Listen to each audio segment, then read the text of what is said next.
ঠিক একদিকে যখন গোটা দেশ জুড়ে প্রতিবাদী নেমেছে রাজ্যবাসী দেশবাসী, ঠিক অন্যদিকেই আজই পলিগ্রাফ টেস্টের প্রস্তুতি সঞ্জয় রায়, সন্দীপ ঘোষ সহ 7 জনের পলিগ্রাফ টেস্টের অনুমতির আগেই তাই সিবিআই সকালে সন্দীপ ঘোষ পৌঁছালেন সিবিআই দপ্তরে। একে একে প্রত্যেকের পলিগ্রাফ টেস্ট করা হবে বলে জানা যাচ্ছে। প্রেসিডেন্সি জেল থেকে সঞ্জয়ের পলিগ্রাফ টেস্টের অনুমতি নেওয়া হবে।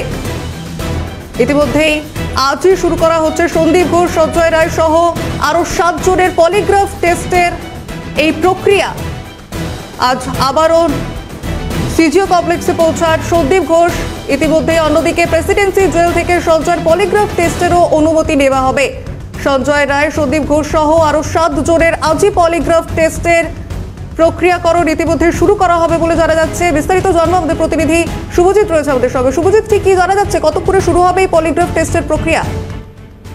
দেখো, প্রথম থেকে সিবিআইয়ের পক্ষ থেকে জোর দেওয়া হচ্ছিল পলিগ্রাফ টেস্টের উপরে, যে কারণে তারা 7 জনের পলিগ্রাফ টেস্টের অনুমতি ইতিমধ্যে আদালতের তরফ থেকে নিয়েছেন।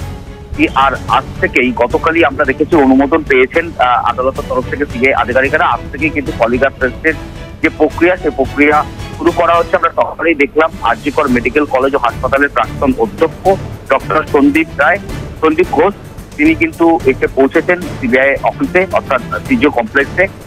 এবং এছাড়াও সন্দীপ ঘোষ ছাড়াও আরো 6 জন, অর্থাৎ সঞ্জয় রায়, মৃত সঞ্জয় রায়, তারও কিছু পলিগ্রাফ টেস্ট করা হবে। মোট 7 জনের যে পলিগ্রাফ টেস্ট, সেই টেস্টের যে প্রক্রিয়া, সেই প্রক্রিয়া শুরুর যে প্রসেস, সেই প্রসেস কিন্তু ইতিমধ্যে শুরু হয়ে গিয়েছে বলাই চলে সিবিআইয়ের পক্ষ থেকে। এবং তোমাকে জানিয়ে রাখি, একদিকে যেরকম এই পলিগ্রাফ টেস্টের জোর দিচ্ছেন তদন্তকারী আধিকারিকরা, মূলত তারা মনে করছেন তদন্তকে বিভ্রান্ত করার যে প্রক্রিয়া, সেই প্রক্রিয়া কি চালাচ্ছেন, যাদেরকে ইতিমধ্যে জিজ্ঞাসাবাদ করা হয়েছে বা বিভ্রান্ত করার কোনো পরিস্থিতি তৈরি হয়েছে কিনা। একাধিক ব্যক্তির জবানবন্দি ইতিমধ্যে তারা রেকর্ড করেছেন এবং সেই জবানবন্দি রেকর্ডের পর তারা মনে করছেন যে কোথাও গিয়ে বিভিন্ন ব্যক্তির যে জবানবন্দি, সেই জবানবন্দির মধ্যে অসঙ্গতি রয়েছে। এর আগেও আমরা দেখেছি ডক্টর সন্দীপ ঘোষকে দফায় দফায় জিজ্ঞাসাবাদ করা হয়েছে, আজও তাকে ডেকে পাঠানো হয়েছে।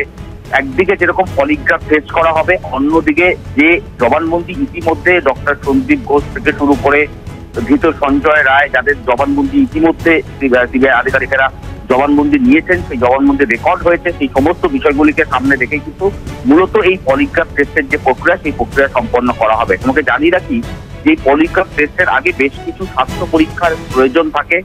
একজন ব্যক্তি যার পলিগ্রাফ টেস্ট করা হবে, তার পালস রেট কি রয়েছে, তার শারীরিক পরিস্থিতি কি রয়েছে, তার বিপি, ব্লাড প্রেশার কেমন রয়েছে, এগুলো সমস্ত স্বাস্থ্য পরীক্ষার মধ্যেই পড়ে। সেই সমস্ত স্বাস্থ্য প্রাইমারি স্বাস্থ্য পরীক্ষা।